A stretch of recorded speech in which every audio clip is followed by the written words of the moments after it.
And so that brings us to our next fight. It's a featherweight bout. We got Youssef Zalal on one side. We got Seung Woo Choi on the other side. Youssef Zalal, that's someone that... why are you laughing?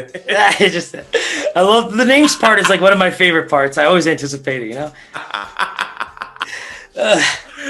Oh, man. So, Youssef Zalal, this is a dude that we've been pretty familiar with. We've talked about him a bunch of times. He had a busy 2020. I believe he fought 4 times. He went 3-1 in those fights. His most recent one, I believe he took on Ilia Topuria late when he was actually supposed to fight Woo Choi here first. But I believe Woo Choi had to withdraw, and so Topuria stepped in, and he did lose that one in decision. However, he did start out 3-0 in 2020. A couple of really good fights: Austin Lingo, Jordan Griffin, Peter Barrett. Really looking forward to Youssef and seeing if he can continue that pace that he was on. He was on a roll. Woo Choi, on the flip side, we actually haven't seen him fight in a while. His last fight was in 2019. He did win that one. That was his first win in the UFC. He lost his first 2 against a couple of credible dudes in Evlov, who we saw last weekend, and Gavin Tucker, who we've seen kind of beasted up over the last year. So, a couple of credible fights, but Woo Choi did get back on track with his win against Suman Mokhtarian at the end of 2019. We didn't see him fight in 2020. So I'm looking forward to seeing him get back in the ring in 2021 and see what he can do against Mr. Zalal here. 7 months in, the man still calls it a ring and not a knockdown. I love you to death, my boy. He's a boxing fan. Give him a break. So right now, I believe in a few years, he's the kind of guys that are going to be headlining cards. I really believe that there's some skill here. I believe that with the right development, Youssef Zalal obviously looks like the real deal. I can easily say that the Ilia Topuria Youssef Zalal fight last year was one of my favorite fights of the year. I thought it was absolutely phenomenal. Edge of my seat. I enjoyed it thoroughly. Zalal's grappling in that fight was definitely underrated. I think, at least from a defensive submission perspective, he got out of a lot of dangerous positions, was able to get some of his strikes going. Topuria just has a lot of good energy. I think he did get a little bit tired in that fight, but regardless, he was a workhorse. He was an absolute workhorse, and he put it to him. And it was a great learning experience for Zalal, right? I think that was a fight where he probably didn't feel incredibly out of place, but unfortunately, the other man just was able to do more over the course of 3 rounds. And in this case, let's talk about that grappling a little bit. Woo Choi, when you talked about the Gavin Tucker fight, he actually landed 2 takedowns, but he did nothing with them. Very little control time, and that kind of stands out as a guy who might be able to land here and there, but isn't doing much of it from a BJJ perspective. And even at this level, some of these guys like Zalal, we just saw him really showcase some elite level stuff against Topuria, and that makes me wonder, in watching Woo Choi a little bit more and more, I don't know if he actually competes in that level, and I think that's an underrated factor of this fight. When you look at Zalal, his per 15-minute takedowns is actually 2.25, so he actually does kind of have some success in 3-round fights of at least getting a couple of takedowns. And I think in this case, what he can do with them versus what we saw in that Topuria fight and what we can kind of foreshadow against Woo Choi, there could be some very real success here. What I like about Woo Choi is, I don't want to drop this as like a huge comparison, but the way he strikes, it was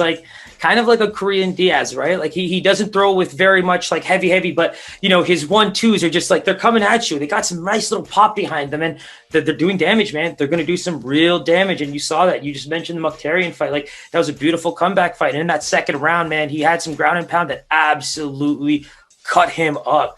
And Mokhtarian went into his corner and was like, you know what? If I get knocked out, I get knocked out. I'm just going there and do my best. And he got up off the stool and went right back in there with Woo Choi.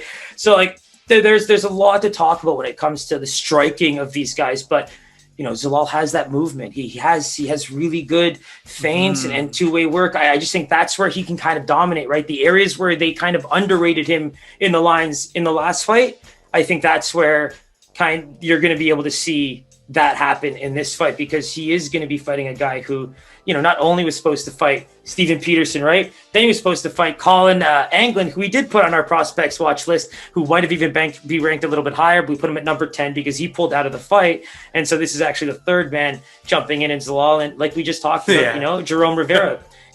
For how active of a fighter this guy is, and for probably coaches understanding at this point now in 2021, heading into February, yeah, keep your fighters in good shape and fight ready, because an opportunities come. It could come at any point, and these guys are clearly ready. Like, look at Jerome Rivera, right? Like, these are boys who are ready to step in and stay ready. So that's kind of like the new age, if you will, and I'm enjoying that very much. Yeah. I was going to say, one thing we've learned about the UFC as of late is if, they're ringing the bell, you better be ready to answer that call. So, that'll be an interesting take. Before we dive into the lines here, I just had a quick question for you. How much of an impact do you think this long layoff for Woo Choi will have, given the fact that Zalal has been so active in 2020?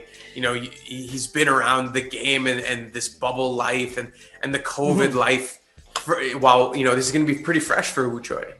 Yeah, well, see, I think the main thing for him is how good he is at what he does. Like, you're hoping that time, we just talked about a previous fight, right? Osbourne's going to be going into that fight against a guy who very much has what it takes to at least win a striking battle. We don't know what happens when it goes to the ground and all that kind of stuff. But in this fight, Choi's a big name from a prospect and undercard perspective, right? Like, he's the kind of guy that you've looked forward to fighting. So I don't think we're losing much there. He just needs to actually bring those changes and make use of that time, because in terms of a, comparison, I don't think it's crazy, out of this world to think that he can win this fight from a good striking performance, if he's able to avoid the takedowns and all that kind of stuff. Like, I'm just saying, like, fights are fights, right? Like, that's where we're just dealing with two very, very good prospects. And to answer your question even more directly, I think this fight actually will be the answer, right? This is a perfect example of where the fighter with so much potential gets that time to really focus on what he might need to work on, especially after ending what was a losing streak against two, very good fighters. One who I believe is completely like Movsar Evloev, to me, is an elite MMA fighter. Gavin Tucker shows me very good signs of an elite MMA fighter. So that's where, for me, those losses coupled with the win, add on the time to get even better. I think it's a different perspective than you can give, say, the last fighter versus what we have going into this fight. True. Makes sense. I like that take on things. So, let's dive right into the line here. I'm assuming you can assume who the favorite is here. So let's see what number you land on. And your question leads right into my line, right? It's why I'm not going to give Zalal a minus 300 or minus 350 line. I simply don't see it. I believe that his edge is going to be primarily in movement and changing levels and maybe working into the ground. So I'm going to say Youssef Zalal minus 200. I can't put him much higher, maybe minus 210. But I think that's a really good number for him because, Woo Choi does have those great strikes. You got that bell ready? Oh, yes, sir. Let's kick it off, man. First one that we actually had a line for. You hit the bell, so it's a great start. He is a minus 250 favorite. And that line has been still pretty impact. It's still the same on 365 right now. So, I can only assume he did not open at that, and it's just gone higher and higher. I mean, the lowest I ever saw him monitoring the lines in the last week has been minus 230. So it has still kind of hovered still around there. Beautiful. He deserves the line, in my opinion. He does not deserve the 300s, but like I said, striker's game. If it's a striker's game, we'll see. But Youssef Zalal is a great striker too.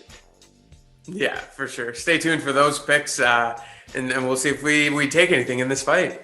That wraps up UFC Vegas 18. If you haven't already done so, hit that subscribe button, hit that bell button underneath. We have all of our information, Instagram, Twitter. Give us a follow. That's where all our picks are going to go up. Closer to Saturday, we'll have a bunch of content going up. So make sure you give us that subscribe. Lock that in. Anything else, Siraj? That is all, my friend. Always a pleasure. Glad to get it rolling again. Let's get it. With these lines, we better Always get a pleasure, going. dude. Take care. You got it. Peace out.